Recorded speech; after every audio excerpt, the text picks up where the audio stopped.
Petrol ആണോ diesel ആണോ ഇന്ത്യയിൽ ഏറ്റവും കൂടുതൽ ഒരു ദിവസം ചിലവാകുന്നത്? 130 മില്യൺ ലിറ്റർ ഓഫ് പെട്രോളാണ് ഇന്ത്യക്ക് ഒരു ദിവസം ആവശ്യമെങ്കിൽ 250 മില്യൺ ലിറ്ററോളം ഡീസലാണ് ഇന്ത്യക്ക് ഒരു ദിവസം ആവശ്യം. അതായത് ഏകദേശം ഇരട്ടി. അപ്പോൾ പെട്രോളിൽ എത്തനോളുമായിട്ട് മിക്സ് ചെയ്യുമ്പോൾ ഇത്ര മാത്രം പ്രശ്നങ്ങൾ സംഭവിക്കുന്ന സമയത്ത് ഡീസലിൽ ഒരു ബ്ലെൻഡിങ് സംഭവിച്ചാൽ ഇരട്ടി പ്രശ്നങ്ങളല്ലേ ഉണ്ടാകാൻ പോകുന്നത്. പക്ഷേ നമ്മൾ കഴിഞ്ഞ വീഡിയോയിൽ പറഞ്ഞതുപോലെ ഡീസലിൽ എത്തനോൾ മിക്സ് ആവാത്തത് കൊണ്ട് വേറൊരു ബ്ലെൻഡിങ് ആയിരിക്കും ഡീസലിന് നൽകാൻ പോകുന്നത്, ഐസോബ്യൂട്ടനോൾ.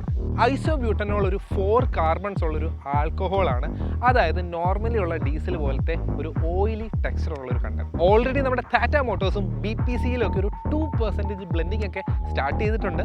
പക്ഷേ ഈ എത്തനോൾ മിക്സ് ചെയ്ത് വരുന്ന പെട്രോളിന് അത്ര പ്രശ്നക്കാരനല്ല ഈ ഡീസലിന് വരാൻ പോകുന്ന ബ്ലെൻഡിങ്. കാരണം less corrosive, no rusting issues, പിന്നെ വെറും 2% മാത്രമുള്ള ഒരു ചെറിയ മൈലേജ് ഡ്രോപ്പും അത് അറിയത്തുപോലുമില്ല. ശരിക്കും പറഞ്ഞാൽ ഒരു പ്രോപ്പർ ഗ്രീൻ ഫ്യൂവലിന്റെ വിജയം എന്ന് വേണമെങ്കിൽ നമുക്ക് പറയാം. പിന്നെ ഇതിൽ കുറച്ചുകൂടെ എക്സ്ട്രാ ഓക്സിജൻ കണ്ടന്റ് ഉള്ളതുകൊണ്ട് ഡീസലിനെ കുറച്ചുകൂടെ കംപ്ലീറ്റ് ആയിട്ട് ഇത് ബേൺ ആക്കും. അതുകൊണ്ട് ഇനി നോ ബ്ലാക്ക് സ്മോക്ക് എനിമോർ.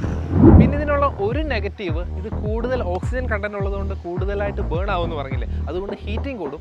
അതുകൊണ്ട് തന്നെ നൈട്രജൻ ഓക്സൈഡ് എന്ന് പറഞ്ഞൊരു ഗ്യാസും ഫോം ചെയ്യും.